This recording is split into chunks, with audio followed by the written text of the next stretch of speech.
I'm going to change this. All right, welcome everybody to, let's see, it's the May meeting of the NBEAA.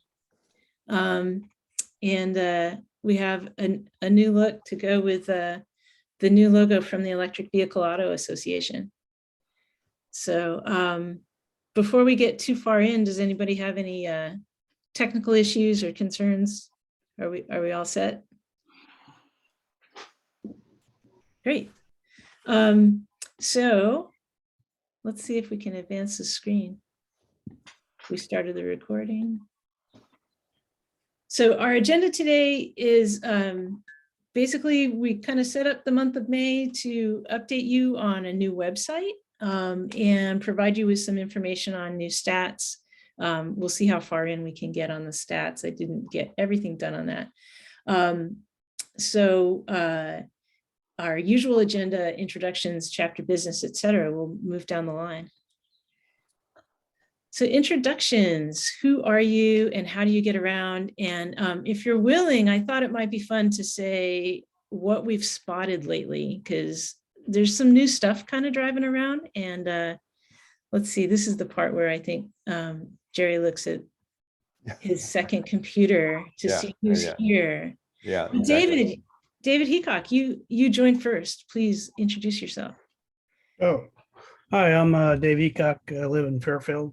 I think I got my Vonnie almost back on the road. I've got pieces and parts back together. You were talking about what we saw. I actually saw a Rivian on the freeway over here the other day. I was kind of shocked. So I guess they're out there.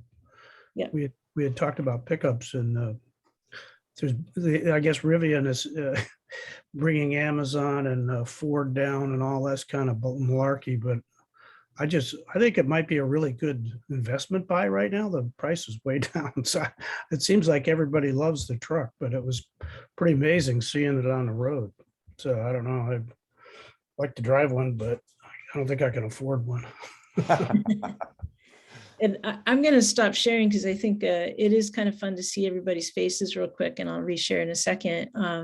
Jerry, you're next on my list. Yeah, well, two things. By the way, when you're presenting, the image you're presenting is a mirror image of you on the people screen, which I don't understand, and I don't quite get that. Just another thing to you can change while that. you're presenting. Yeah. Another mystery. So what have I seen? Well, first of all, I'm Jerry Glazer, and I live here in Sebastopol, and I'm still driving my Nissan Leaf 2018. And I'd love to get another EV, but the prices are ridiculous right now, so I'm waiting for them to get rationalized.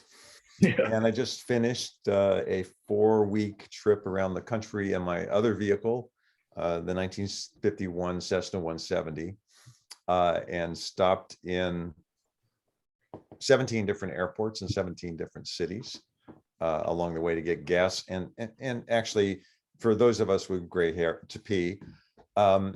And what I did see getting around fits well with something. Oh, Woody's here. Good. Something Woody and Zeno had promoted at one point.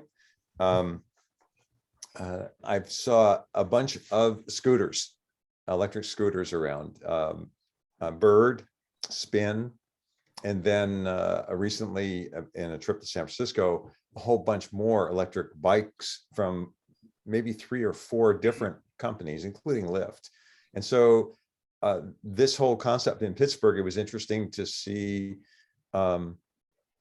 Spin scooters. I think it was Spin there.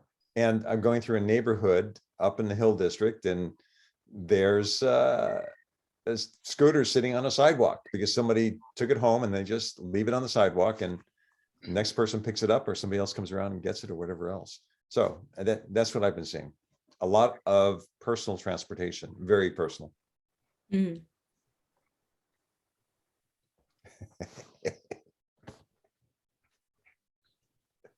All right, Cecilia.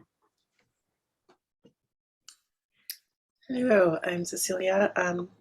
I drive a 2018 Model 3, and I have seen a couple of Rivians in my area. I remember the first time I saw one, I was driving down my road, like near my house, and I saw it, and I was like, wait, what is that? And I was like, oh my goodness, it's Rivian. And I was so excited. David H. Yes, David Harris. I live in Santa Rosa, and we have a Bolt and a 2020 Leaf. And what I've observed lately is Electrify America. You know, Novato has a bank of them, and in Santa Rosa, Hmm. the top floor of the parking structure at the plaza has, you know, I thought maybe um, EVgo would be gone, but no, there's still those chargers are there, and they've added, More.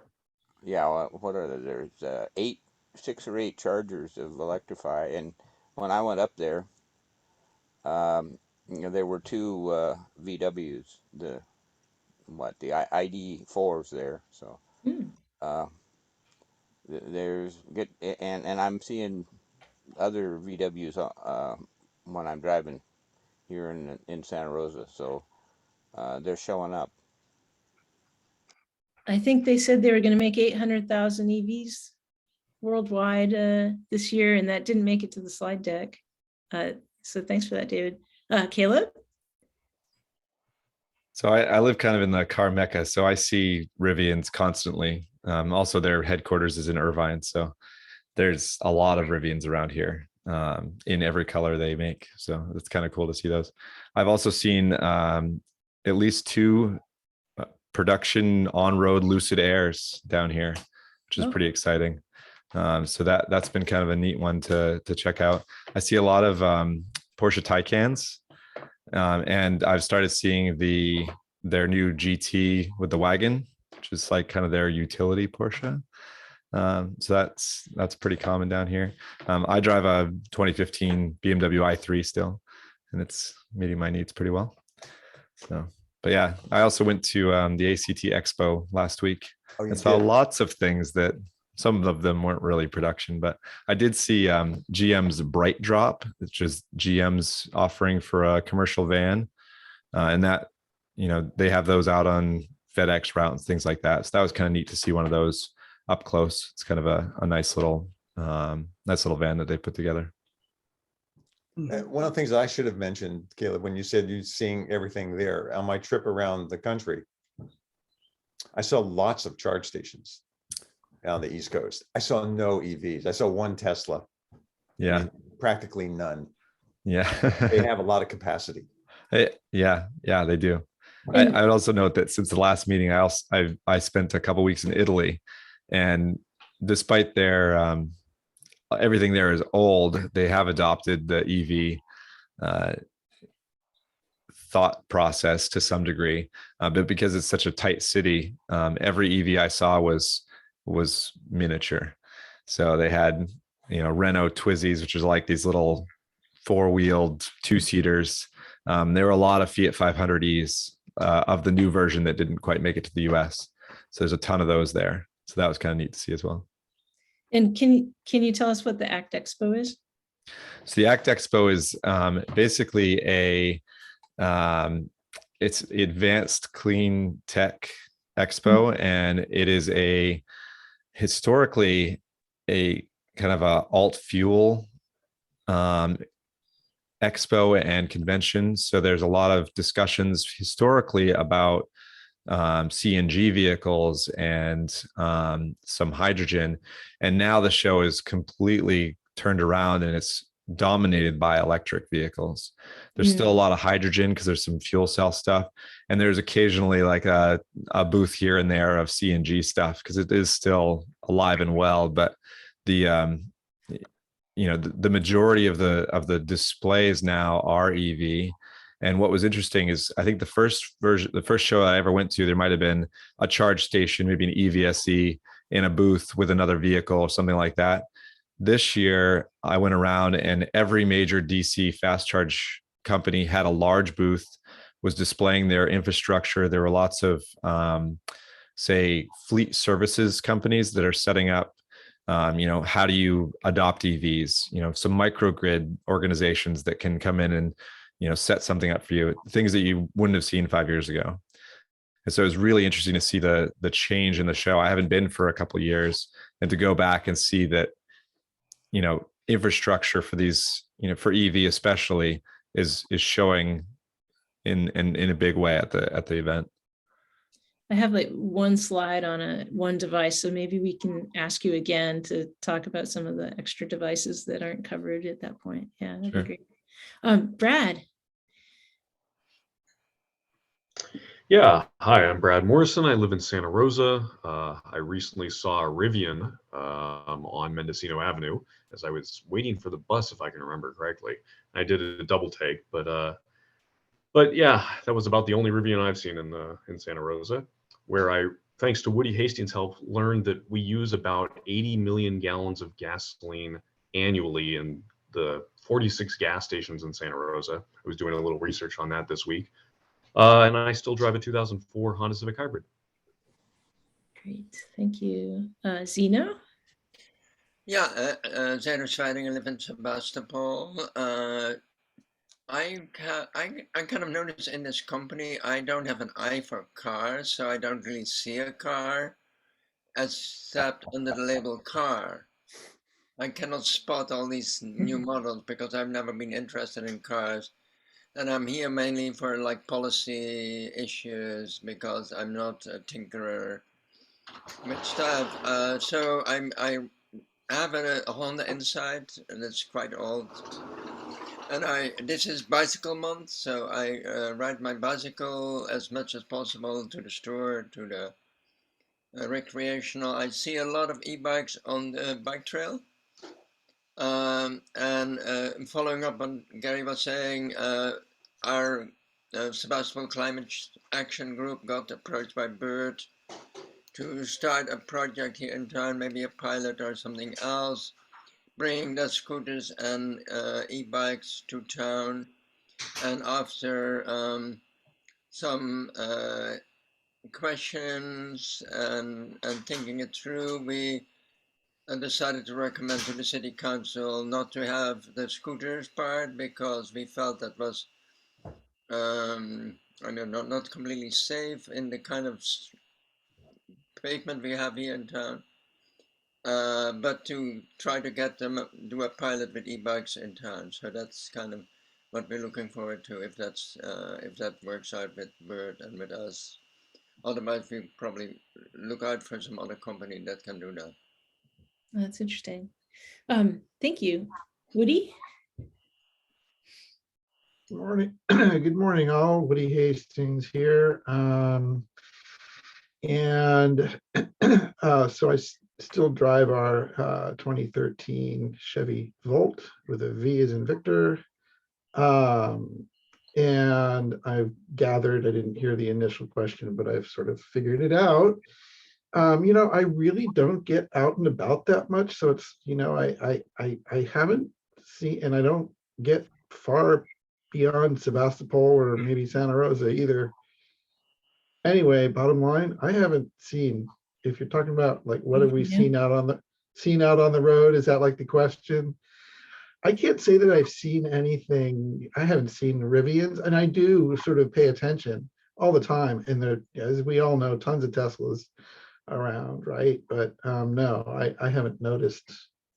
I can't say that I've noticed any of the models that are sort of more unusual or anything like that. So that's me. Thanks. Al? Yeah, Al McLaughlin in Petaluma. Excuse me. Volvo XC40 Recharge, which is a great car.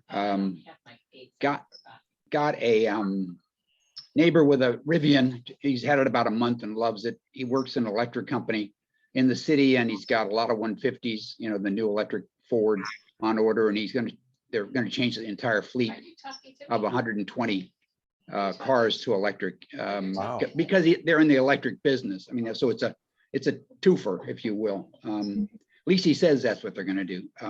The other thing is I got a chance to drive the i4. I've seen one of those around, and that BMW is one heck of a car. Hansel's got one up in Santa Rosa now, and it's the best car I've ever driven in electric car land. So it's going to be for that end of the market, it's going to be an unbelievable hit.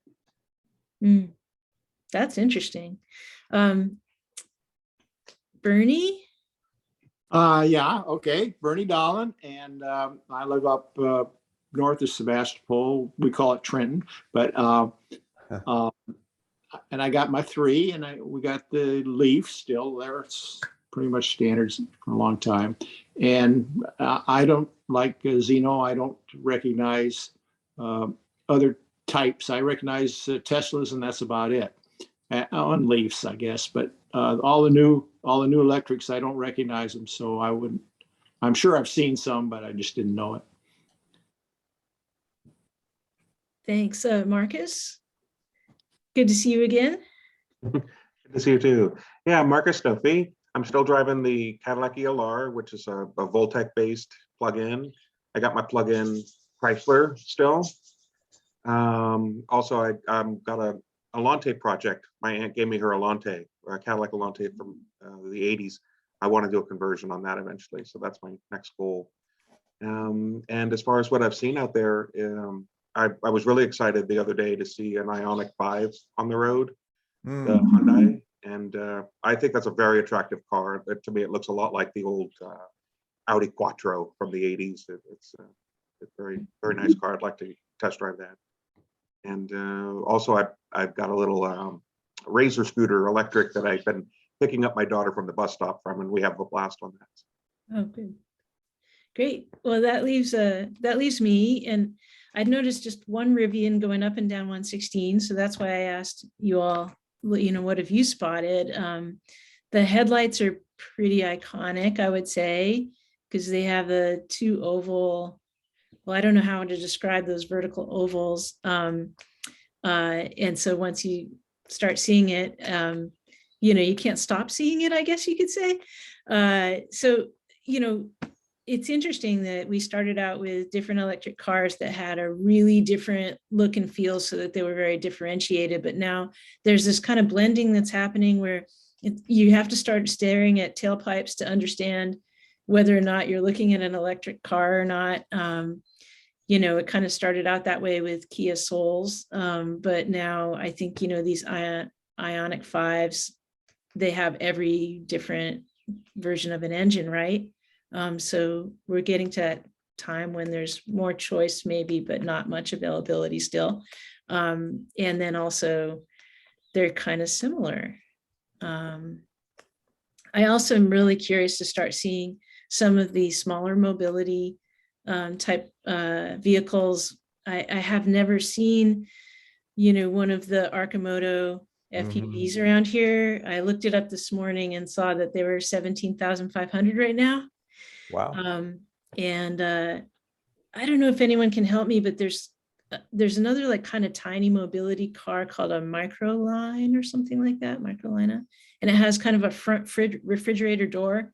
You open the front and hop in, and has 2 seats. And that one's more like 13,000. I don't know if it's production. So the one that looks like the old BMW Isetta. Yeah. I thought it would be like such a fun cartoon. I mean, back when the Mini Coopers came out, it kind of looked that way, and they, made that movie, The Italian Job, with all the Mini Coopers running around. But this is that to a little more of an extreme because they're like these little pods. I think that's kind of interesting because then you'll get to the point where you've got electric bikes and tiny cars, and they're almost merging. So I'm going to share my screen again. While you're doing that, the one thing that you said was the EVs are looking more and more like quote unquote conventional cars. I've been waiting for the mold to be broken because so much of the conventional car is based on the internal combustion engine, the exhaust and everything else. When is it that somebody's going to look at it and say, boy, I needed a vehicle and I can put 4 motors in and they're going to be on the wheels, and how would I configure the vehicle at that point? I mean, the curious part was the first 2 EVs I had still had a shaft down the center, a bump for the exhaust and the drive shaft, and I can understand that. Yeah, I guess, there were different battery pack configurations to try to use that bump, and then the bump went away. Well, yeah. I'm in line for a Aptera. and I bought a Yeah. few there. That's quite a unique looking vehicle. Yeah, yeah. I That's didn't do gonna it this be, time. I did it last time. I got my money back though. yeah, that's going to be a really interesting, an interesting kind of thing when we start seeing some very advanced looking cars on the road like the Aptera. So chapter business. Sonia, just a point here. Uh-huh. On the presentation you're doing when you were experimenting before, we had the image of the speaker, but it's not there now. Yeah. Let's see if I can fix that really quick. I don't know if I checked a box, show video panel. There we go. Yeah, I checked that same box and it worked. Oh, very good. We're still experimenting, and Yeah, chapter business here. We have 2 images of you, right? Mm-hmm. Did we want 2 images of the speaker? Yes, I it shows in the only have one recording. on the presentation page. You've got 2 different screens open. Yeah, I Like- think we're okay. I see what you're saying. It depends on your configuration, I think, is the answer, but I'm not positive. We're still learning. So before I get into the chapter business, we are on a new Zoom account, and I can't recall if I put this into the slide deck in the right spot, but we had kind of talked in the past about getting onto the Electric Vehicle Association's Zoom subscription, and we were able to do that kind of in rapid form the last couple of days, and it's all administered through the EVA and paid for through the EVA, but then they deduct it from our chapter dues. So back in 2021, we had a chapter balance that was going to cover the $150 annually pretty well. And so we should see a deduction. And I did write Bruce Knighton an email and ask treasurer to see if he wanted to kind of do the little research to find out what our balance is. But I'm sure if we just get really curious, one of us can do that. We'll get the balance, we'll figure it out, and $150 will be deducted at some point for Zoom going forward. Our first license Bruce paid for, our second license Alan paid for as individuals. And one of the reasons for doing it through the EVA is that it's the same fee, but we get additional capabilities with this Zoom license. It's a higher license level. It's great. And, and also, as a club that doesn't want to necessarily keep a credit card, et cetera, we're now taken care of by the EVA in that way, which is nice. So this is a slide where we kind of remind everyone that we've got a couple of different ways that you can reach out. We're still interested in, doing media action, and we've got a small NBEAA press group. You can join that group if you'd like. We also have our NBEAA club forum where you get emails. Hopefully you got the reminder email and it wasn't too confusing, because we've got kind of a quorum here today that shows that the fact that I didn't send you a Zoom link the first time I emailed you didn't throw you off, and I appreciate that. And then lastly, we've got the NBEAA team. And that group is a smaller group where we kind of coordinate the monthly meeting in the background a little bit. So this was the reminder. I think I did send this out for news items last month. It's just a reminder that you can send in news items to the NBEAA team, and we will include them in the slide deck and let you speak to them as well. One thing that we haven't fully transitioned to is a proposed idea that folks would potentially curate some news items and produce the slides that would help us build the deck. And in curating those news items, you could choose from, one of these 8 potential or a new category if you'd like. We're trying to kind of categorize the news and group it a little bit to see if we're covering the news well, and also just to kind of see how we like the coordination of it a bit. And the eighth one here, Off the Road, was my attempt to try to bring some kind of culture to the idea that Zeno brought up last time, which was maybe we should have something called bizarre or offbeat or humorous or something like that. So I didn't actually find anything in that category. I guess, we'll have to keep working on our attempts at humor and unusualness, but I think there's some stuff out there for us. So I'll pause here and just ask, does anyone have an interest in doing some of the news curation in a specific area?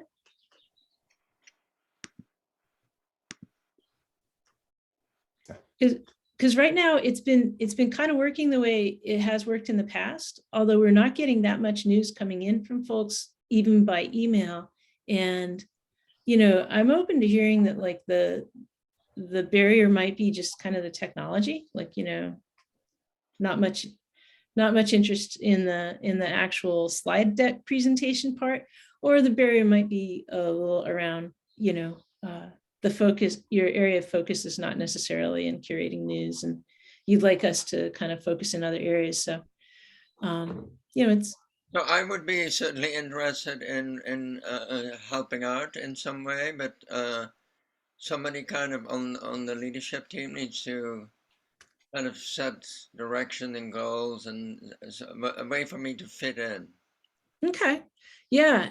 Maybe we can sidebar on that. And if there are certain areas in the parts that you do or don't want to do, or just like, the visuals or something like that, it's kind of like the past where you can provide links, etc. So I'll sidebar with you, Zeno. Caleb? I would be willing to take on new EV models and availability.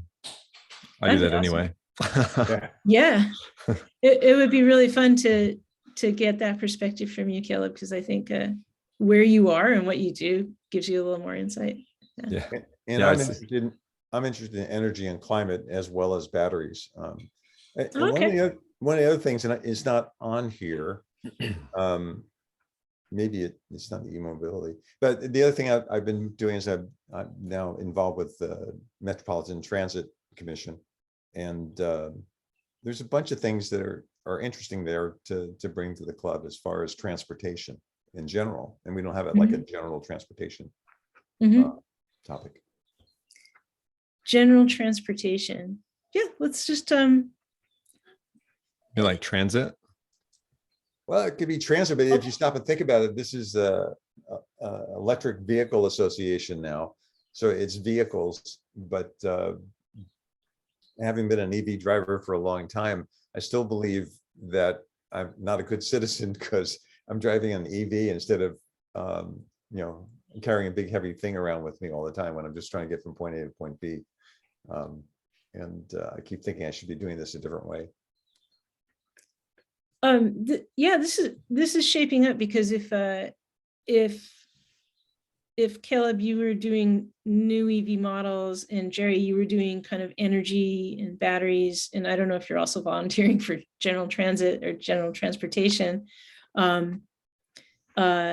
Zeno, I don't know if you have the greatest interest in local news or another one, but think about that. Yeah, local could be good. E-mobility probably is another thing I could. And I was thinking about education. Is that like, how do you? I saw there was this group of young people in town here in Sebastopol that got educated on EVs. Yeah. I was at the Clean Energy Center of the Sonoma Clean Power.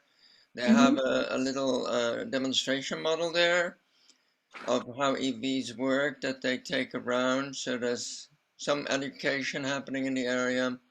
And I think Gary had some ideas about educating repair people.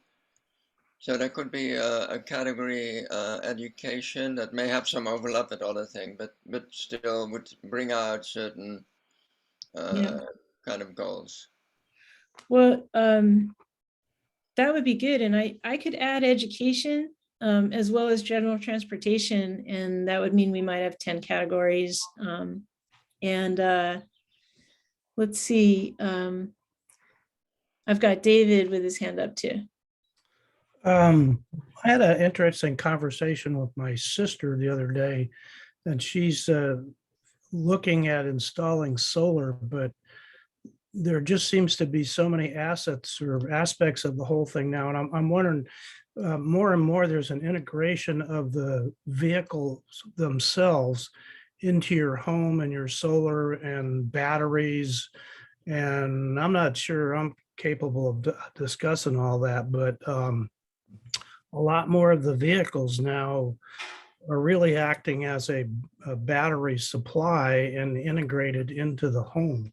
You're going to get that in the presentation today, David. Oh, okay, because that's really, I don't think a lot of people are paying attention to that. The other aspect is, you know, how all this integration and battery backups and everything could add a real value to your house when you're reselling it, that kind of thing, you know. So I don't know where to go. That's the reason I'm interested in reporting on energy and climate and batteries, because I think they go together. That'd be great. Yeah, and if necessary, we could change number 6 production and batteries to be you know, V2X as well, or something like that. Yeah. Put that in the name of it if you'd like. Cecilia? Yes, I am open to taking the off the road subject. Eric. The fun one. If you could rename it for us. I was trying to think of off the beaten path, or I don't know. I was trying to think of something clever about EVs and bizarreness and putting those two things together. So feel free to rename it as well. Just name it SNL. Yeah. I like to do EV adoption stats. You know, I like to watch the numbers creep up and worry about whether they're slow or feel relieved when they are faster. And so this is really shaping up. Thank you, everyone. And I think that there's a couple different ways that people can contribute based on their interest and aptitude. The best way might be that, you know, we all have Google Slides possibly, and then we all just like have the ability to create a few slides and we just mix them together at the end. That would be kind of cool. But I'll check in with you all and send an update email on that. Thank you. Did I miss any hands? Because that's one thing that's a little hard to note. We're good. Okay, great. So we're looking for a topic or a speaker for June. I noticed that you know, a local business person had just recently renewed, and he had a real well-known name, and so I sent him an email. And so one of the things that I think, you know, when people join the EVA, they are asked to designate a chapter, and people who are not that visible or aware of our chapter activities might need like a little bit of a welcome email. So if anyone knows historically anything about that and they could let me know, please let me know. Otherwise, I'm going to watch the renewals and send a welcome email to people and assume that that's possibly a good thing to do. Sonia, you get two things that show up. One is you get the renewals, and then if somebody does join for the first time or joins the chapter for the first time, I think it has a note on there as well that they've joined our chapter. And I sent a welcome note, told them that we had the monthly meeting and that they would get notification.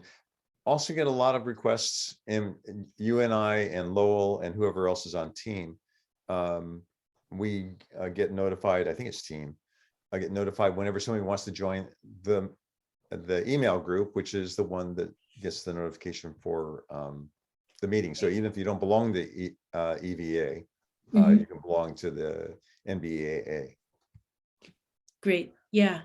And so there's one other thing that maybe we can kind of make sure is tied together. I'm not sure if someone joins the EVA and designates our chapter, if we necessarily add them to our NBEAA club email address, or if I that's a did. manual step. I did.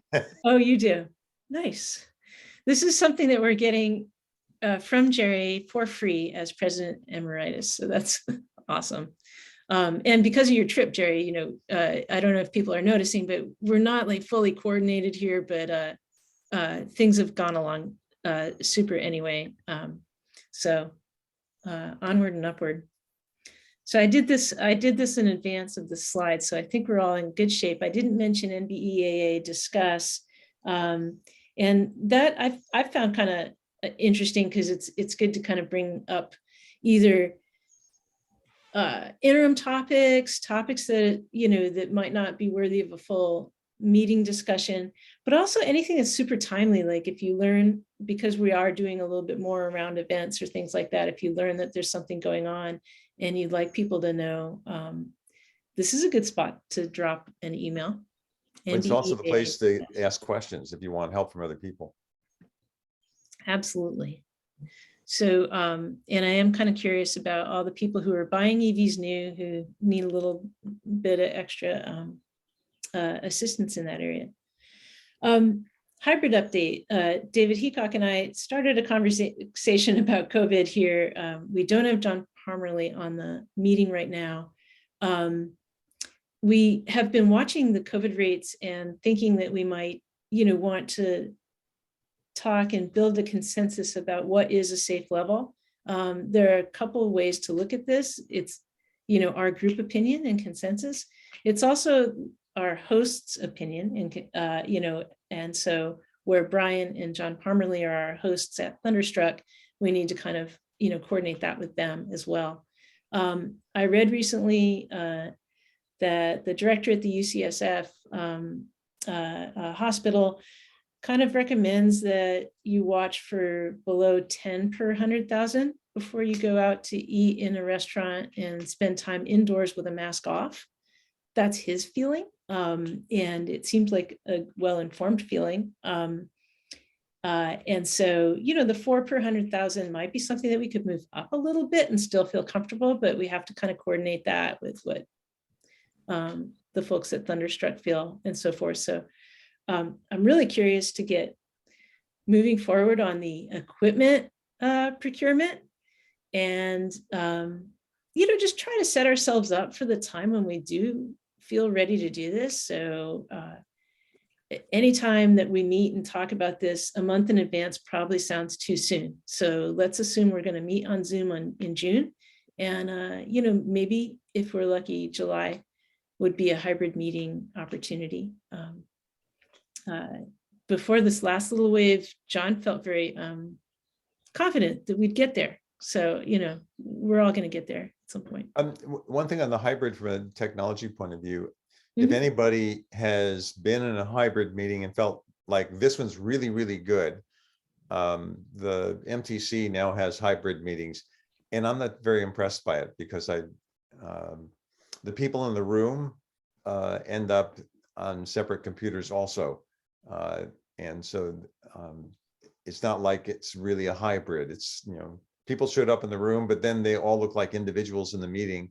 So other than the fact that we got in a place and we could share the coffee in the room, it didn't impress me so far. But if somebody's running across one and said, hey, that's the way that you do it, that would be great.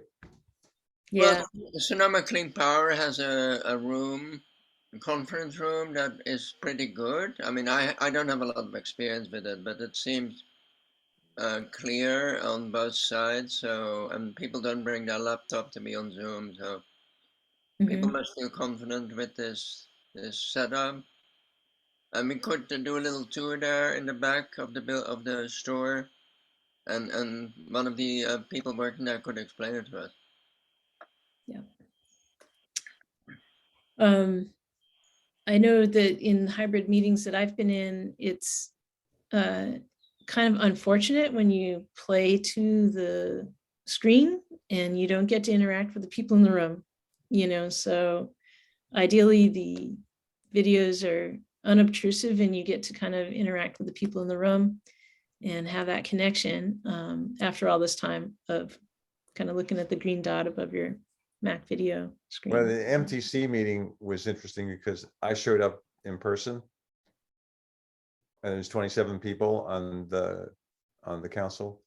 And I was the only one in the room with staff, and everybody else was still on Zoom. But in that room, when you talk about equipment, they have 2 very large screens and then 30 small screens throughout the room. And yet still it was like a regular Zoom. So that's yeah. Well, so this is just kind of our background, and I'll leave this slide up so that we can provide updates. But anything else, Jerry? Other than not. I'm still looking for ideas on equipment. The one piece of equipment I had seen was the one camera that does capture the whole room, and also when somebody's speaking, will highlight the person who's speaking and move the camera automatically there, and it picks up the sounds in the room. Is that the owl? Yeah. No, I haven't bought one or tried one. It's $1,000. So yeah. Got it. $1,000. All right. So we've achieved our rotation. I guess I can remove this slide from the future one. We're really cooking. We've got a group going here. And the other thing to announce is that we've launched our new website. Yay! It really looks great. Our new website, it has legs. We can, go in and add resources. We can add our meetings to it. You can tell people confidently that they can figure out how to come to a meeting by just coming to this website and reading through it. So tell your friends, and we're going to do a preview in a second, but this is just our chapter goals. We got one done, and we talked about hybrid meetings, so we're working on that. From last month's meeting, we definitely said we want to participate in events. We want to identify the right event for us that has the right amount of lead time in the future, and the right kind of audience. And so we talked about how the Apple Blossom Parade next year is a great idea. So my thought is, what's coming up that's a little sooner than next spring and fits well? And I don't know if there's some county fair opportunities or other things. I love the Heirloom Festival in September, but I don't think it's a really great fit for us. But if someone can kind of think of how we fit with large pumpkins and things like that, let me know. They do have little teardrop campers there, and we could always offer to pose in front of the teardrop campers with EVs that could pull them if we had those. My car looks a little bit like a pumpkin. There you go. There's a connection. We could do a wrap on one of our cars. Yeah, so any other thoughts on event participation? I don't think I have another slide on this. Al, I think you're on mute.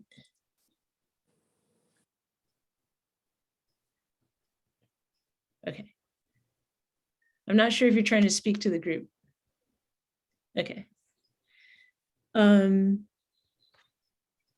All right. I also covered this already. Okay. I put this in twice. So we've got a plan going forward. One more thing that's on this slide is that we do have a tips and sources document, and I might think about ways to transition some of the sources that we use regularly right out onto the resources on NBEAA.org. So that might be an extra step there.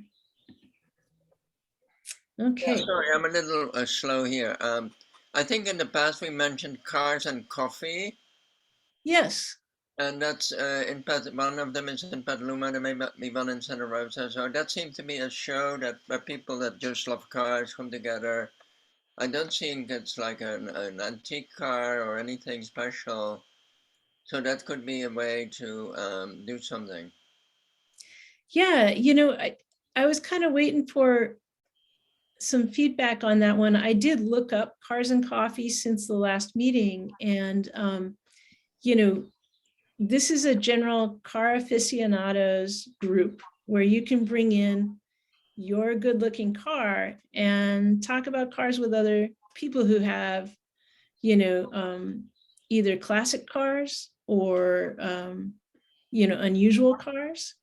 To the extent that, certain EVs are unusual and people would like to see them, that's interesting. But it remains to be seen to me whether or not that's like kind of a good affinity group for us to, meet with. Has anyone had any experience with Cars and Coffee? David? There's Yeah. I'm probably one of the people that mentioned that. I actually, the first Cars and Coffee I went to, oddly enough, they were handing out awards for the best car that was there. And I'm telling you, there were some pretty exotic cars there. And the guy came up to me toward the end of it and said, "Hey, we gave you this award." And it's a Nice. little, it's kind of, I still have it. It's a little interesting. The thing is that these guys are card nuts, but they're all looking at different things. They go there to look at different ideas. And I had a lot of interest when I went. I haven't been for a while. Unfortunately, so it's today from 8 to, I think, 11 or something. It's always on the same date. But when you bring, especially with the price of gas being so expensive now, I'm sure you're going to see people that, might be interested. But it's people that like cars, and when they have classic cars and then you convert them or do something different with them, or they're something unique like the Aptera or the Arcimoto, for example, they would probably go nuts if they could see those kind of things. So anything that's mechanical or battery operated, you're going to get a lot of interest, and you could promote.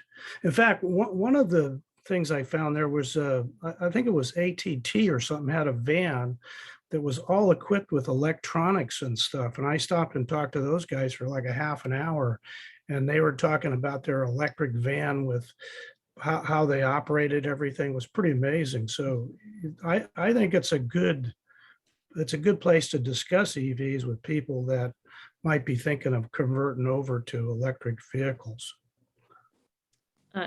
My 2 cents. Yeah, I have a thought based on that. But first, Brad, you had a comment? Oh, yeah, I posted this in the chat, but the Wednesday night markets in downtown Santa Rosa start up next Wednesday, the May 18th, I think it is.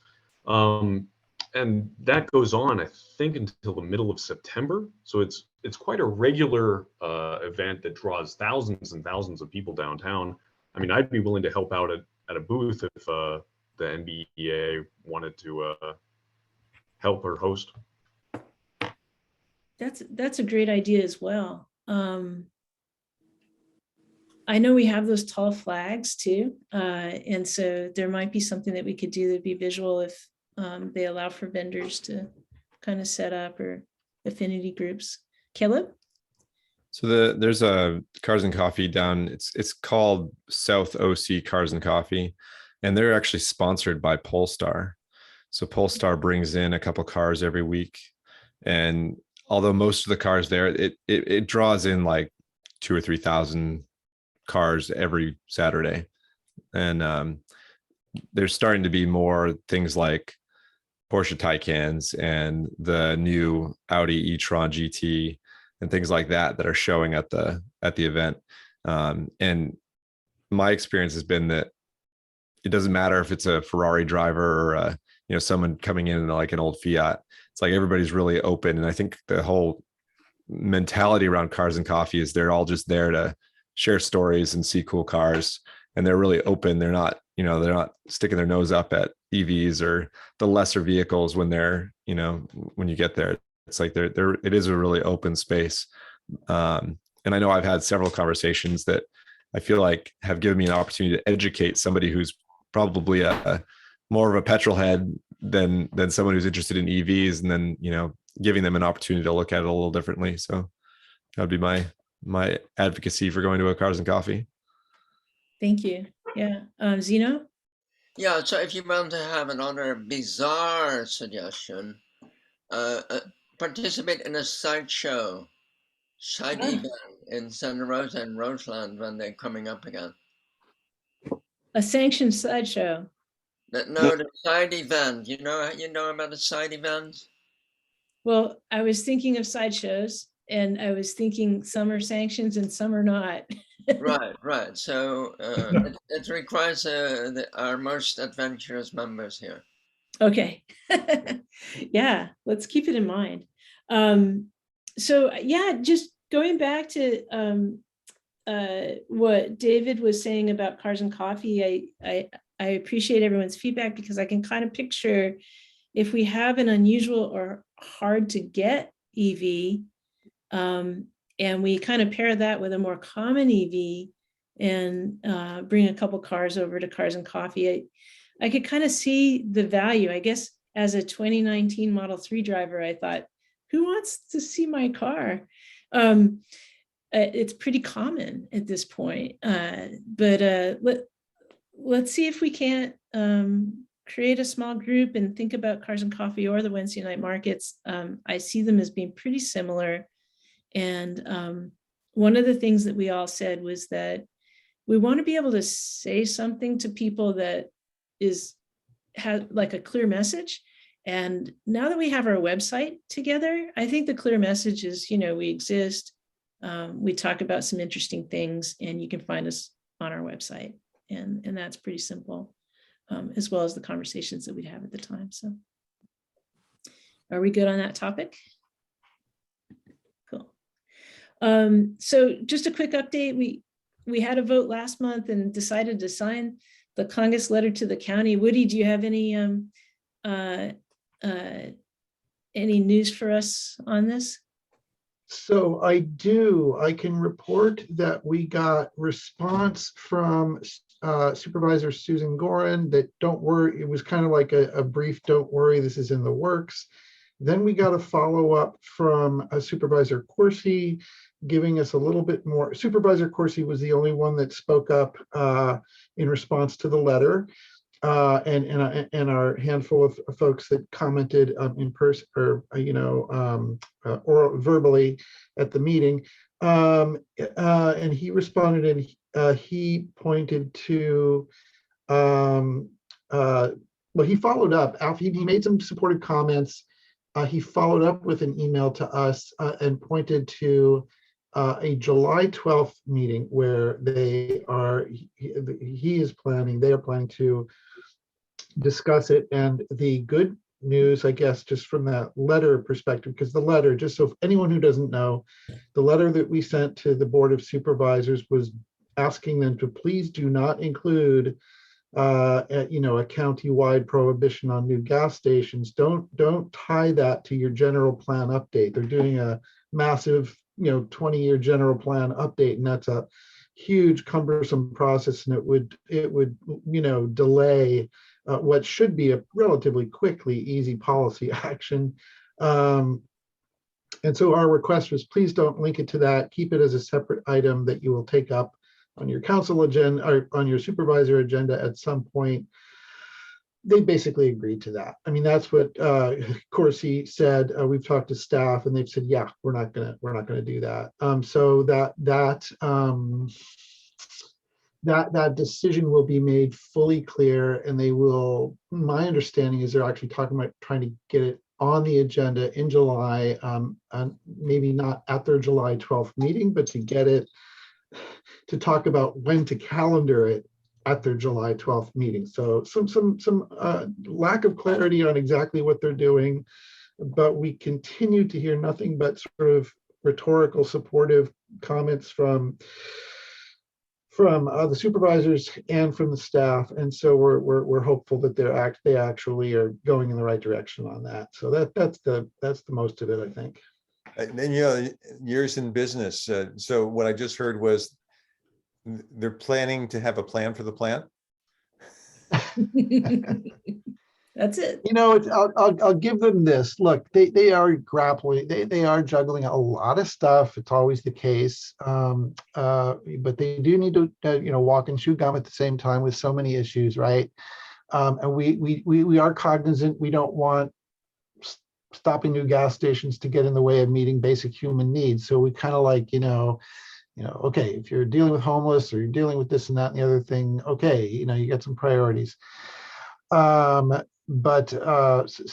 we stay on it. And what was the point I was going to make is that, the county is a lot bit different from all of the cities, which we are, by the way, making a lot of progress with.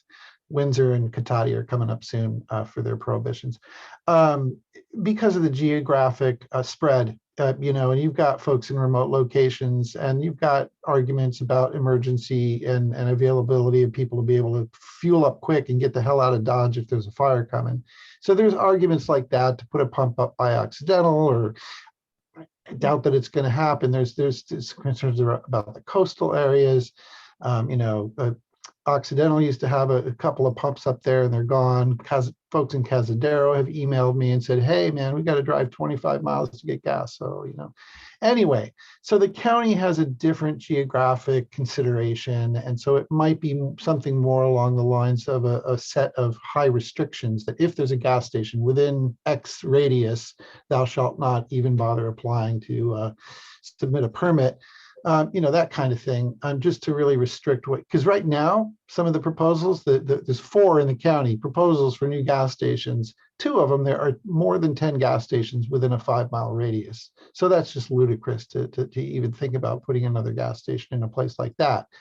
If you're talking about a place where there isn't a gas station for 20 miles, okay, maybe you've got a case. Mm-hmm. Mm-hmm. I wonder if they were going to say to you, it just has a dampening effect, and they didn't want to have it in place for some reason. No, there's nothing like that. They're not concerned about, hurting the feelings of the sort of gas station development world. There's nothing like that. Good to know. Great. Well, thank you for the update. Mm-hmm. Thanks for the support. Really appreciate that. Great. All right, so we're on to news. Hey, Sonia, I was just going to point one thing out to you. Mm-hmm. This is technology with the new Zoom. The image for everybody is consistent. That is, hold up your right hand. What? No, and just Sonia, and then say something, Sonia. What? I pledge allegiance. Oh yeah, okay. Okay. So your mirror image and everybody else's regular image. So we have to look later on, figure that one out. Wow. You can change it in your video settings. Oh, you can modify it. Okay. Yeah. I tried the mirror checkbox recently at work, and it just gave me a double screen view of myself. So maybe that's me. We'll experiment. We'll experiment offline. Might have checked the mirror checkbox in Zoom. So yeah, we're on to news and new models and availability. I've been kind of curious about each of the manufacturers' plans to adjust to demand for EVs and increase manufacturing. And Hyundai, I think they already have one plant, and they just announced that they're going to open another US plant. So if you want an American-made Hyundai, they've started production of electric vehicles in the US already in Alabama, but this is going to be a second plant, and they don't know exactly where they're going to place it. So I guess it's just a little bit more of an announcement that they're going to meet with different states and see what kind of deals they can get from those different states to place a plant there. Has anyone ever seen like a picture in the US of all the US manufacturing plants or anything like that? I assume most are. Well, I would also be interested in the supply line for these factories. Is this just an assembly where they put together a car of parts that are maybe even most of them coming from outside the country? Mm-hmm. So that, a better sense of what it means to have a factory somewhere. Yeah, it could be an assembly of pre-produced parts. I have seen some analysis of how American is each car. And the answers are kind of surprising based on that. So I think that there is some analysis that's done on that. I was thinking, because I build information kind of stacks for a living. I was thinking there's this idea of, you know, how American is the production, and is it union made, and, you know, is it in a state where you believe in their politics? Well, that's all part of at the national level, because the measurement now for the vehicles is based on what's included in it. And, you know, the Midwest became the automotive center mostly because of the supply chain. You know, if you opened up a bunch of vehicles, you'd find out that the Ford and the GMs had the same carburetor and a lot of the same models, or they have the same exhaust, and they have a whole bunch of other things, because it is an assembly process, as you pointed out, Zeno. So the supply chain makes a big difference. That'll be a determining factor. But just one thing about the slide that I thought was interesting. It's more than 15 years ago when one would build a new semiconductor fab. The cost of building a fab was around $3.5 billion for a single factory, and they're not very large. And that's 15 years ago. So $7.4 billion to build an auto factory. These are low cost factories, relatively low. I mean, $7.4 billion sounds like a lot of money, but compared to other manufacturing needs, this is fairly low cost stuff. So they can afford to be pretty flexible. So do you think that that cost includes all the robotics to build the car? Oh, yeah. I would So, think so, yeah. So that doubled in the last 15 years, and it's still flexible to them, where if another state offers them more incentives, they'll pick up. I mean, they can ship the robotics. The walls of the building are probably the lower cost, huh? Well, it was interesting. New Tesla owners, did everybody get a tour of the Tesla factory? Just virtually. Oh, virtually. I actually got to walk through, and I didn't even buy a Tesla, but my friends who bought one ended up with a tour in extra space. So I got the tour. And during the tour, they pointed out that their robotics they bought for 10 cents on the dollar, because the same robotics which was used by GM, and GM was reducing the amount of stuff they were selling because they're selling gasoline powered models. And so they bought all their equipment really cheaply. Well, you know, this is basically EV adoption. Are we going to get enough cars? And, you know, there's been a lot of constraint, and I've been really curious to understand if we're kind of evolving during this time of constraint, so that we can all, you know, take that pent up, you know, car purchasing demand and convert it to more EV purchases. So we'll find out. In the pursuit of kind of trying to understand, you know, how the West Coast of the US is going to create incentive programs to purchase EVs, it seems like there was some movement in the state of California where CARB is looking at ending gas car sales in 2035 and making that a little bit more formal. And this one article kind of went in a couple of different directions. So I put the information here because I think it's all kind of legislation and policy that's happened this month. The state attorneys general have sued the United States Postal Service for procuring these 8 mile per gallon postal vans, of which just 10% were going to be EVs. The other 90% were going to be these 8 mile per gallon Oshkosh postal vans. Biden has since gotten his 2 board members onto the United States Postal Service approved through Congress last week.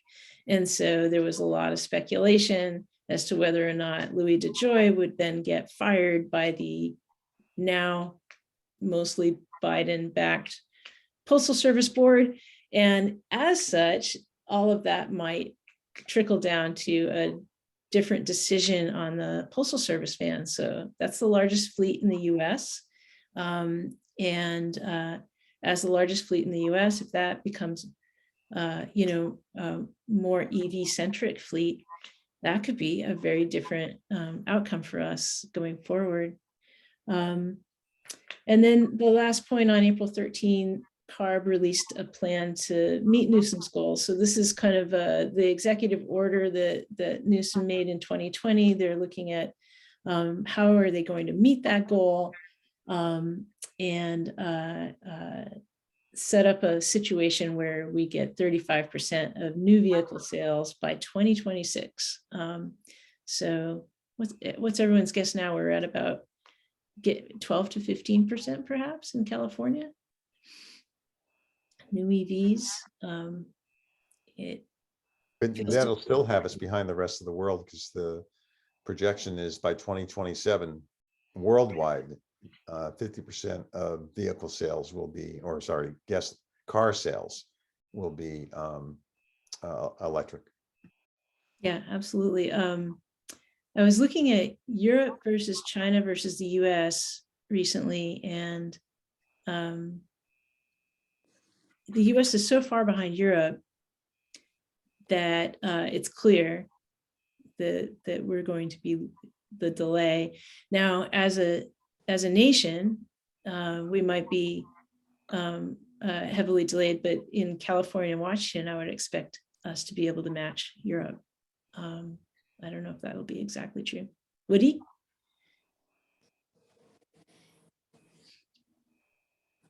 Thanks. Yeah, I mean, that's pretty much what I wanted to say about how California actually isn't leading on this compared to the parts of the rest of the world. And the advocacy community, I participate in a statewide coalition, and it's all kinds of organizations, NRDC, Coalition for Clean Air, and a whole bunch of others, Sierra Club, pushing that this date be moved up 5 years to 2030, very doable. So both vis-a-vis the governor's office and vis-a-vis the California Air Resources Board saying, look, move this up, this can be done sooner. Lots of electric vehicle options all the time, focus on low income, getting them into the hands of low income folks. And so let's do this. Anyway, just want to make that point that we're really pushing hard to make it 2030. That's great.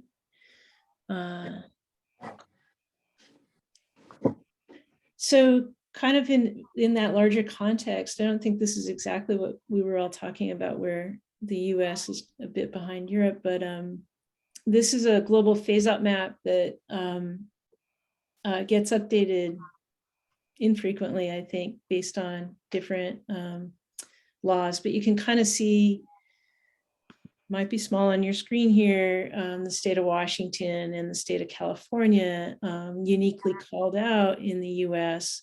And then you can kind of see what's going on with Iceland, the United Kingdom, Norway, Ireland, Denmark.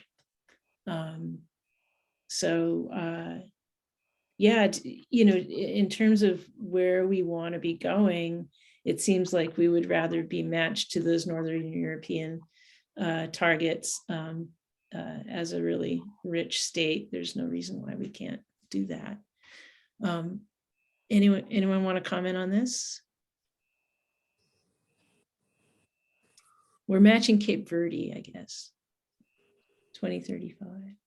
Yeah, so I wonder what effect this will have on the secondhand market.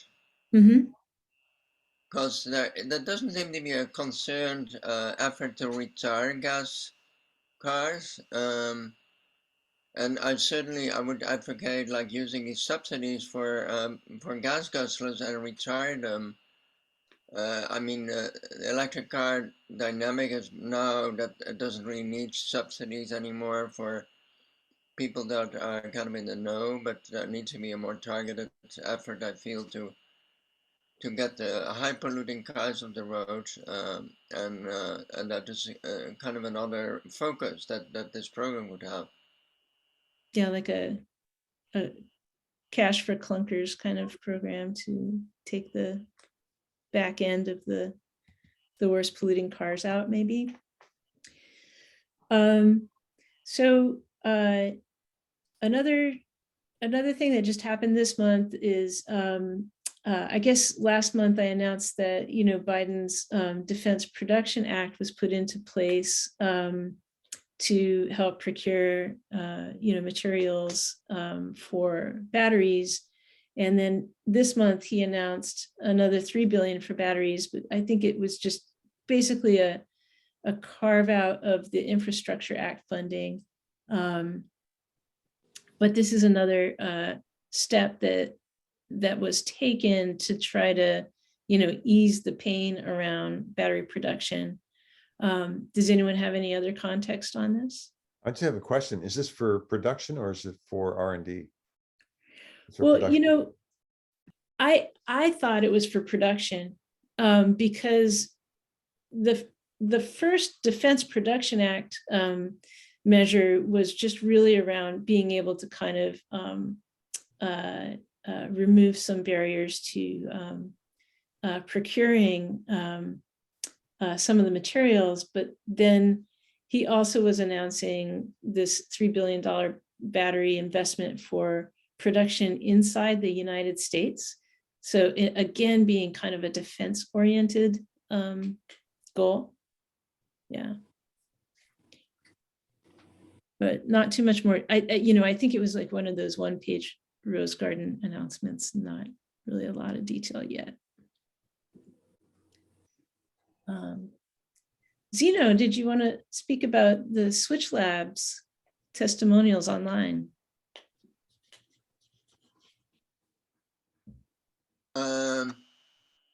No, I'm not prepared to talk about it actually.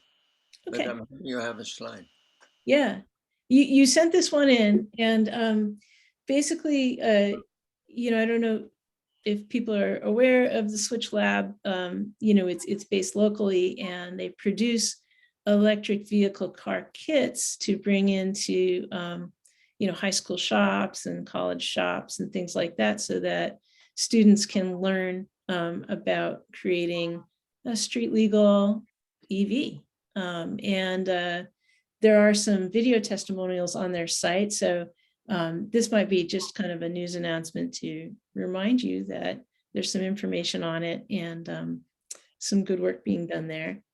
And I know that John Parmerly used to work on this project, and Jim McGreen locally is the founder. PG&E V2X programs. Can I hand this one off to you, Jerry? Yeah. So there's a offshoot meeting that I have as a result of something I did with the Climate Center. And there was a bunch of us, which got known as the North Bay cohort of community energy resilience. And we decided, just even after the 6 months of meeting with the Climate Center group, decided to keep meeting. We meet monthly. And one of our members works at PG&E, and her job is to promote microgrids. And Tor joined one time and mentioned something about V2G. And so she went searching through PG&E to find the manager responsible for promoting VGI, vehicle grid integration. It turns out in the Biden administration, the Department of Energy is working on how to tap the energy or the storage capability of our vehicles. And PG&E is on the is one of the members of this founding group working on what would the standards be, how will we do this? And PG&E is now planning and just got approval for 3 of the 4 pilots that they wanted to do. One of those pilots is for people like us in our homes. We can plug our vehicle in and participate in vehicle to grid as storage. So on demand, they can pull energy out of our cars, or they can dump it into our cars and schedule with our cars. And there's a bunch of devices now that we've run into that we've done reports on that exist for less than $5,000 that would do this at the DC level. So this is all at the DC level, because the complications of generating the AC out of your car and back and all of that doesn't belong inside the car. anyway, so that's one. And the second program is one for commercial vehicles. The third program, I can't remember what it is, but the fourth program, which they haven't gotten approval for from the CEC yet, is for Grids. fleets. Microgrids was the third Oh, program. microgrids, the microgrids. Yeah. Thank you. Right. So it was Michelle who met with us, and the reason she wanted to meet with us was that she wanted to get the word out that they're going to have these pilots, and they wanted people to sign up for the pilots. There's going to be a limited number of folks, and you've got to qualify to do this. And there's actually money that you get paid for participating in this one. But I thought it'd be interesting for us to keep tracking, because this is another example of how our transportation and our everyday lives now start getting more and more connected as we move away from fossil fuels and we move towards straight electricity. And I saw Woody's comment on the about hydrogen, and there's no question when you look at the formulas on this, if you convert from energy into hydrogen and hydrogen back into electric energy, it's a losing proposition, especially when you go into fuel cell vehicles. And so batteries are going to be here with us, and that's part of what the DOE is looking at and what PG&E is looking at. Well, I'll bring more to it as we get more details. I think you sent in a subsequent link that was kind of the background page on it. And Yep. so we can make that available going forward as well. Yeah, and there's going to be a PG&E site on this as well. And Michelle told me she'll send me the information as soon as they have it ready and live. So is that this is Al, is that a PG&E sponsored distribution thing, or is Sonoma Clean Power going to be a cohort in this? How does that work? No, this one's PG&E, and Sonoma Clean Power I didn't see on there. It's their grid. It's PG&E's grid, right? So PG&E's grid. It's interesting because a different group that I'm in Sebastopol met with Jeff Cyphers to talk about microgrids, and he wasn't really charged up about microgrids, but what he was charged up about was neighborhood energy storage, and Sonoma Clean Power would be interested in programs on that. And I think I gave a presentation once before, my idea for PG&E, which was they get out of the energy business altogether and just go in the distribution business, and they get paid for energy when it's distributed, and regardless what direction it's going. At that point, they might become more interested in storage also, and in fact, storage in front of the meter instead of behind the meter. But I haven't seen any of that stuff happen yet.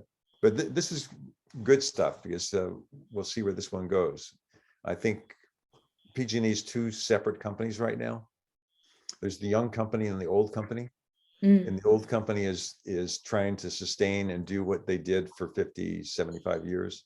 And the new company is 20 and 30-year-olds who are, I'm getting phone calls here. Oh, it's DJ that are calling, that are trying to move the company in a different direction. And Al, if your question was, could you participate and also be, kind of participating in Sonoma Clean Power, I think that's something that would be interesting to figure out. Yeah. Well, I can be glad to call them, but I mean, I'm a juice net person, right? But I've never ever given them any juice. So, they've never implemented it. So yeah. They tried to, by the way, and they ran into a problem.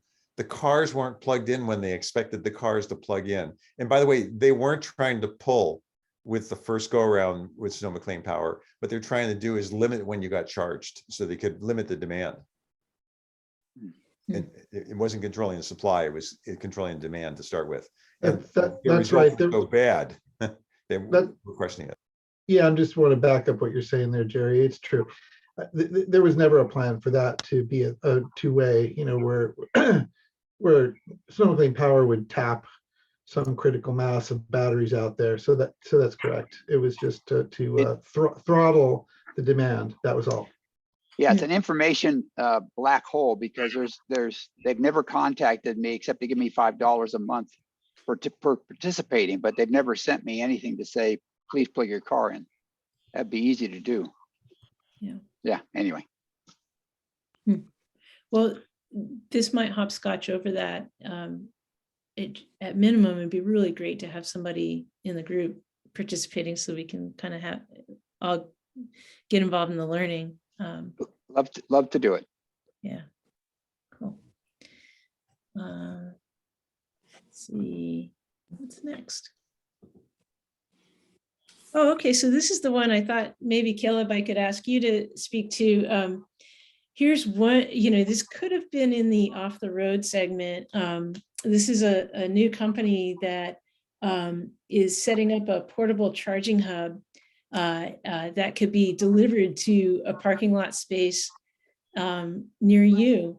And the idea behind this is that if on top of this roof there were some solar panels, it might be that this portable charging hub could charge a series of roller bag style power packs through solar, and you wouldn't even have to wire the whole thing up, that somehow you'd draw enough power into these little roller bags and people could come and vend themselves a roller bag and then wheel it to their car and charge up their car, or maybe just take it to their apartment that's out of power right now or something like that. I'm not really clear on these parts, but they have an interesting video that you can watch, and they have various configurations, including wired in configurations, where this little zip charge area is fully wired in so that the power packs are fully charged, but then the roller bags are really designed to distribute urban power.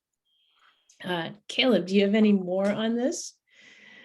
Yeah, it's interesting that at ACT, there were probably 3 or 4 mobile charging infrastructure companies there.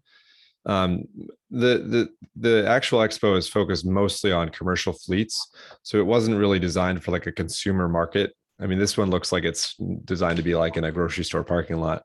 I could just see these things being left all over the place like carts. I'll bet very expensive ones. I think that the concept of portable charging it has some value in certain environments. I think the biggest piece is the ground infrastructure. Putting that stuff in the ground to actually set up a charge station is very expensive, and it requires a lot of kind of high cost materials, and this reduces that considerably, I would suspect. But in a fleet environment, I could see this being really valuable. In a consumer market, I think you'd see, I don't know, the likes of some of the battery swapping stations that never really made it. It's like you need a very specific type of user to want to go get a 100-pound piece of luggage and roll it over your car, versus somebody who would just say, forget it, I'm not going to do it today, I'll just charge it home. So yeah, I was thinking of large conventions and other things that happen in venues where usually they're left empty. And so I could imagine a music festival where these, all sorts of things happen that you don't really want or intend. Right. And these are left all over the place, versus, I don't know, like, some military operation or some very structured operation where, you can kind of rely on someone to make sure the process is working well. But yeah, it was fascinating to see this little, So idea. the one that I saw that I thought was really, really cool is I can't remember the name of the company, but they essentially set up it's a robotic mobile battery. So it's basically like a Roomba for your fleet. So it'll run about your yard and it'll plug in automatically to your vehicles and charge them up, and just go around at night or off hours or whenever the vehicles aren't being used, charging your vehicles, and then it will go back to its docking station and charge itself back up. So that one I thought was really unique, because you could use it in a in a commercial environment, or if it got smart enough, you could certainly try to use it in a consumer environment, like a, a conference, like a concert hall or some big parking lot like that.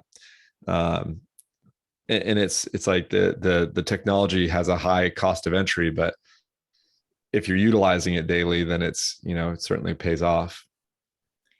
Could Well, you, what about apartment houses? I mean, they're Yeah. talking about, where there's no garages, and it might be a great way for tenants to get charged. Sure. Yeah. And And- sorry, go ahead, Sonia.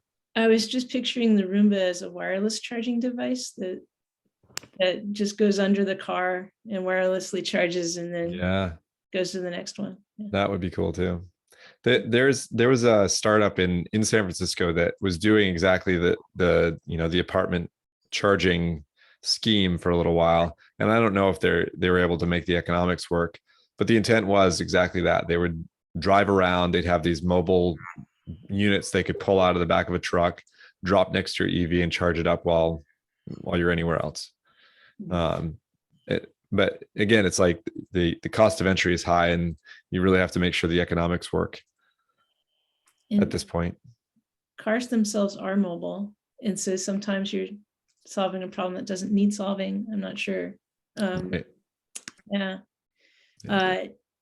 But there's something to this, because when you picture the design of a parking lot and how you get power to that different areas of a parking lot, or you picture the demand of a very busy parking lot that's then empty for months or something like that. Mm-hmm. There's definitely something going on here that, like, some parts of it need to be solved, I guess. Yeah. I mean, one of the things that I think that I saw that it's not probably the most common knowledge, but with DC fast charge stations, the way that they're installed is particularly unique in that typically they'll install a central rectifier that supports 5 or so stations. So you're taking that AC power in and you're making it DC, and then you're actually using that DC and distributing it to the charge stations themselves. And then they have DC to DC converters in those charge stations. So when you have something like this, where you can just take a DC battery and roll it over, and it has that kind of it's already there. I mean, I feel like that's the advantage. It's like you avoid all that interconnection, because you've created one spot. You can put it right where the power comes in. You don't have to trench everything. So I think for areas where it's either complicated or it would be very cost prohibitive to run additional hard lines somewhere, I think something like this could be a great option. And it would certainly help facilitate expansion to, areas where maybe they wouldn't put a charge station in, but they might put this in. I'm picturing the trunk of my car, and why wouldn't I put a couple extra batteries in my car on the occasion I want to take a road trip and take them back out again when I don't? Yeah. I've actually looked at this in all seriousness, because my office doesn't offer workplace charging, and my i3 has a range of like 65 miles, and I find myself now driving more than that to pick up and drop off my kids, and not being able to get to a charge station before I have to make that round trip again. And I've come in on 6 electrons, like I literally counted them. And that's a tough thing to have happen when I'm, it's like trying to get my daily activity out of the way, and I don't have a place to charge. It's like, well, I could pick up one of those giant batteries that, it's like home backup batteries, or, it's like those Jackery chargers, the ones you use for camping. It's like some of the biggest ones have, 2, maybe 3.5 kilowatt hours. It's like that would be enough to get me over the hump. And something like that, like you're right, like throwing it in your trunk and having it for a trip, it's a good concept. Hey, the designer of the EV1, and I've forgotten his name, started his own company in Los Angeles years and years ago, doing EVs. And he didn't use the trunk. Instead, he had invented a trailer that if you're going on a trip, had a nice big battery in it, and you Yeah, and in fact, he made the trailer, since he couldn't make anything simple, when you backed up, you didn't need to know how to back up with a trailer, that the trailer actually followed the direction that your car said it wanted to go. There was a guy down here who was selling his Tesla range extender battery, and he basically took a 75 kilowatt hour pack out of a Model S, and he made a trailer out of it, and he towed it behind his Model X when he took it on road trips, and he made an interconnect for the high voltage bus so that he could just basically double the range of his Model X. And he was parting it out, so he was selling the trailer but not the battery. But it's like, that whole concept of being able to rent or use something a little maybe less convenient for your longer trips could be avoided by having some extra capacity that's just on tap. Well, I'm going to move us along because I just realized we didn't give ourselves too much time for our presentation, but I think we can jam it all in here. So I think, Jerry, you might have sent this in, Future of Lithium. Yeah, I mean, this was a promising article. No doom and gloom on the supply. It was that everybody talking about we're going to run out of lithium. Lithium is a pretty common element. It's a bunch of different places, but there's so many different ways to get it and different chemistries. And most of them, even though we don't do them commercially, production wise, they existed, they're well known. And as we need more and more lithium, there's more and more sources, including the ocean, old oil wells and other places where it's waste. Lithium is basically a waste from those things, and we just haven't refined it. There'll be techniques to do that. The starting part will be high cost, but over time, as most of these processes are figured out, it'll become lower and lower cost. So it was an interesting article because it was just talking about lithium and where it was going. It was a nice, I suggest to read the article. The link's down at the bottom. Well, they're going to start recycling batteries too. But Once that would, fleet yeah, gets built, most of the batteries can be just recycled. yeah, I understand that. And so I read another article, and may have been in this article, and it talked about this was with recycling of batteries, recycling will never be more than a very small percentage. I think it was something like 2% of the requirements, because one of the things that's happening also, and it's right here in a summary as well, the cost of lithium has gone up dramatically, and it had to do with the demand more than with the supply. And that by 2030, 95% of the demand is going to be in vehicles. Well, 10 years ago, there was no demand in vehicles, or 12 years ago, there was no demand in vehicles. So we've gone from no demand for something which was used in our cell phones and a bunch of other places to suddenly used in a much larger format, a lot more supply, and it's going to be a high percentage. Anyway, the recycling, which is really important, and I've said the same thing, Bernie, but I read the one report, and the one report was saying, yep, oh, here it is right there. Recycling is expected long-term to only satisfy 6% of the demand. Yeah. And I've read articles where they're saying it's going to do 90% or more. So give me those articles. This was a good one, mainly because I think this one projected how much demand we're going to have, and when you had 90%, it could be 90% of what today's supply, today's demand is, which is much smaller. Mm-hmm. Let's dig in more on this, Jerry.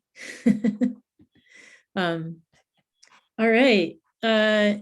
So we've done some peanut gallery talk along the way, and anything else pressing, or can we move on to our presentation?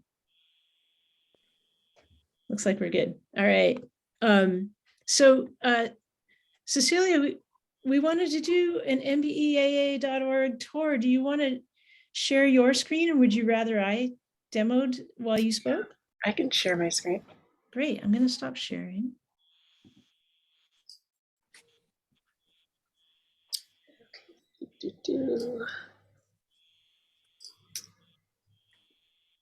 All right. Folks able to see the screen okay? Okay, all right. So, of course, this is the landing page for the new NBEAA site. And this is one of the pictures that, somebody shared with me to include on the website. So on the landing page, we have first up, how to find the meeting. So if you're trying to get to the meeting, this gives you like a direct link to get access to that information and also tell us folks when their meetings are. And this next section is meant for floating up content that we might want to entice people with, whether it's guides about getting an EV or a discussion about something that we're involved in. We don't have anything like that currently on the website, so it's just for right now, it's just showing our recent meetings. And we do also have a news feed. We have videos from Transport Evolved and written articles from Insight EVs. And this is an automated feed that continues to populate over time. And then on our footer, we have a little contact us form and also a link to our YouTube channel. I'm going to show up the contact us form. So this form allows folks to get in touch with the club. It asks for some information, and you can also specify why you are contacting us, whether you have a question, whether you're from the media, you want to ask about something, or you're saying, hey, we're doing this thing, we'd love to have somebody come talk about EVs or whatever. All right, so then going to Cecilia, can we add other to that list as well? Just in case they have something and they go, it didn't fit. There's not an option here currently, but we can add that as an option. I think question might be like a thing, maybe, but that it might be more of a catch-all. Then our join the club page, of course, it invites people to join our Google group, and also to become an official member of the Electric Vehicle Association. I've updated it since the EVA has had their name changed recently, and updated the links to point to the appropriate places. You also see that we have, like on some pages, we have this little mini calendar that shows like upcoming events. Currently, we only have our monthly meeting, and that's what shows up in there. Meetings, we have this lovely collage of, this is actually images from previous meetings from like way back into the 90s and the aughts. There's a lot of content that was on the previous website that I'm hoping to incorporate into this website as well. So again, reiterating what our meetings are, a link to presentations from previous meetings, and then also individual meetings that we've had so far. This goes back to I think like early 2020. This is when we first started having meetings online, or at least as far back as like we had meetings in the Google groups. So on an individual meeting page, you have access to watch the video of the meeting right there on the page, and direct link to the slides. And here we have tags that if for things that were like perhaps mentioned in the meeting, it can relate to other kinds of content. For instance, this one relates to this resource lecture for all, which is about EV adoption, which is from this tag here. And then we have another meeting that actually talked about something that was covered in one of these tags. And we also have a larger calendar view. This gives you various options to view the calendar. This is monthly view, so weekly view, do daily view, and a list view, so you can see like all the things that are coming up.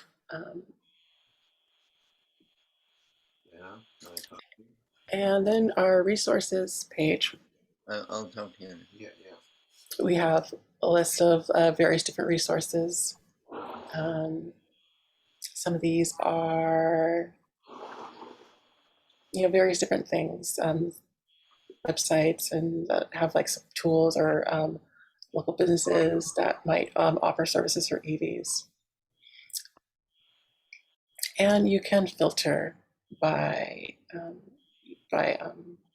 different kinds of things. Like you're looking for things about, let's say, charging. I'm just going to apply that. So you'll see a resource related just to that.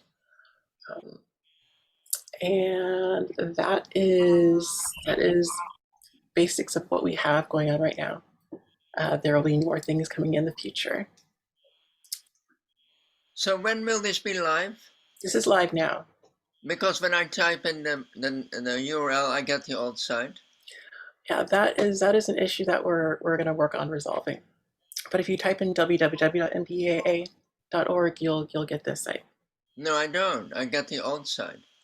When you type in www.nbeaa, I think so. It works for me. The new site came up just fine for me. Yeah, we can post the link in the chat if You might want to clear your cache if you know how to clear your cache. Yeah. Yeah, I just put in nbeaa.org and I got the new site as well. Yeah, I don't know what it is. Yeah. So, try a different, try a different web browser. Yeah. I'll do that. Yeah.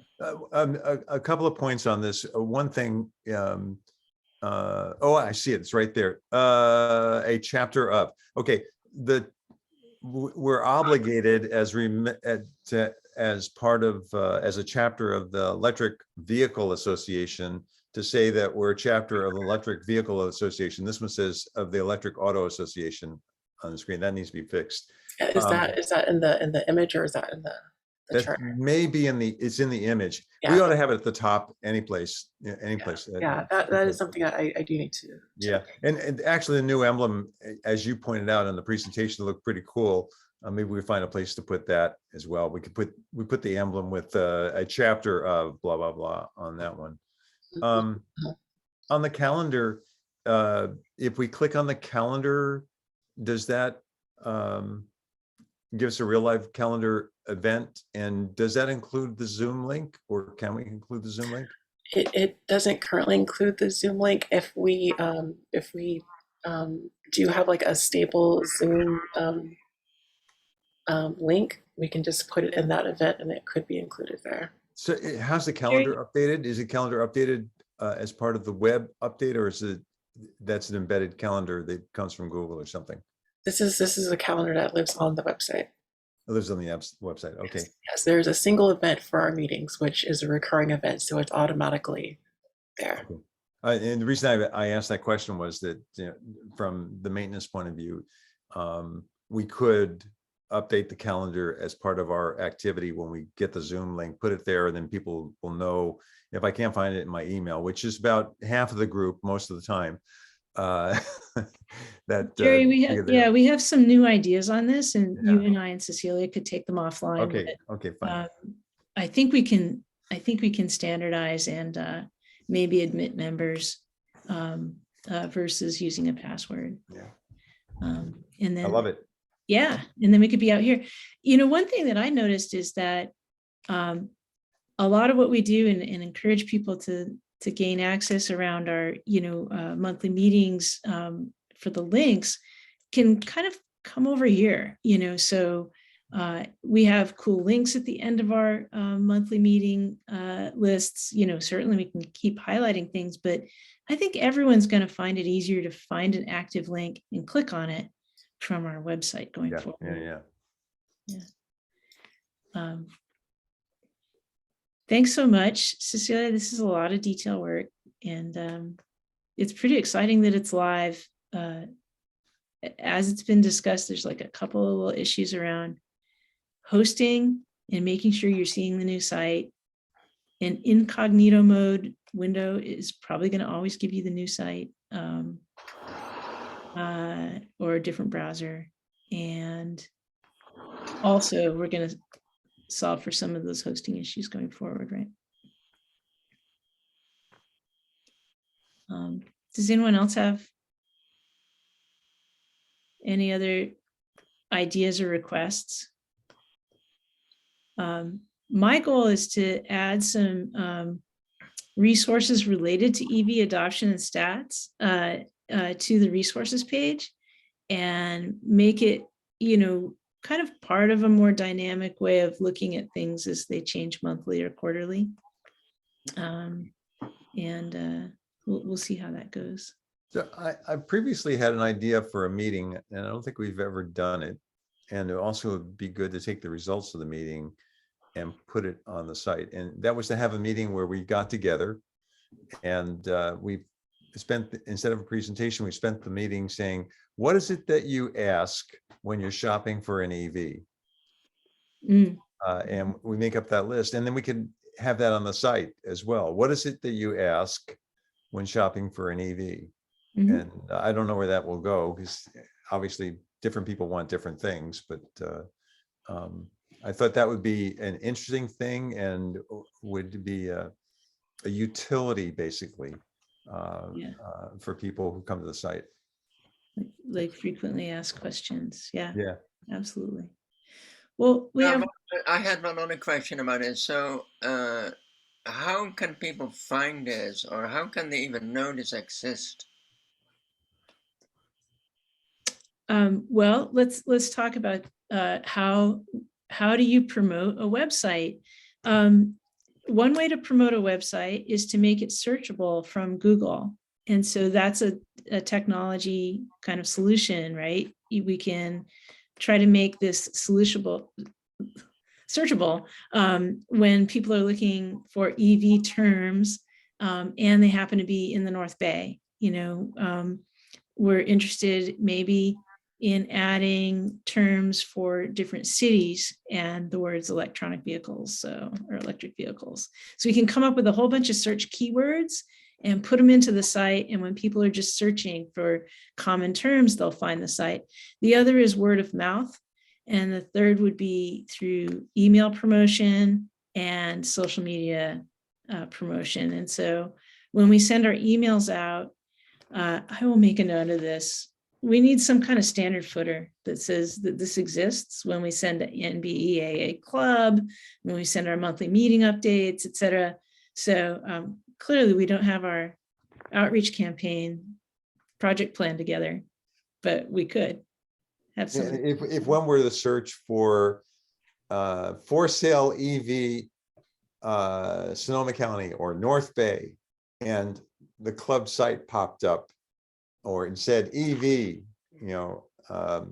Sonoma County, the club site shows up, because right now you probably get, Kia and Tesla and a bunch of others, but maybe the club shows up too. Yeah. I don't know how we make that happen. You guys are the ones who make Yeah, it's like the URL for the URL for the club has been out there for a while, so Google knows it exists. We are linked from the EVA website as a chapter, and it will be submitting a sitemap to Google for like deeper indexing of our content if it hasn't already done so. And yeah, so we do have an opportunity to focus on what kinds of the search engine optimization as far as what our content says, that how people that helps people find our site if they're looking for a particular thing, having that kind of language and content on our site helps them find it. Now, there's one other thing that everyone could help with, and that would be to get the NBEAA.org link onto other community sites that have similar goals. So if anyone thinks of a site, like if there's a North Bay 350.org site, or other calendar sites, or resource sites that we should be linked on, if we ask for someone to add that link, and Google also looks at that site, they will rank our site higher because we are linked from their site. So we'll get kind of like an exponential bump of some sort. Another thing, it's going to be the reverse of this. So if you write on your own site and you connect with the world of EVs in some interesting way, by linking articles that ties your own site in to a network. So it's not just dependent on other side mentioning your website address, but also you showing that you're part of in the know and you have interesting things and you link to other sites. Yep, both directions. Brad? Yeah, as far as partnerships, I spoke with Jeffrey. Oh, I'm forgetting his last name now, but he used to work for Solar Sonoma County. He's now doing Bike Partners stuff. But about the Solar Sonoma County's efforts to partner with local auto dealerships that were selling electric vehicles. At the time that people got solar installed, they would also kind of be referred. The solar companies, from what he said, were pretty enthusiastic about that idea, but the dealerships were not. And I still haven't been able to find a dealership in the North Bay that specializes in electric vehicles. But that would be a great partnership or a great referral kind of between those synergistic companies. Mm-hmm. Mm-hmm. Yeah. The major problem, Brad, is why the dealerships haven't figured out how they make money on EVs. The dealerships make money on maintenance. There's virtually no maintenance on an EV. And so that's been a problem for them. The dealerships I've had experience with, I've gone to 3-4 different dealerships. They'll have one guy who's the EV specialist.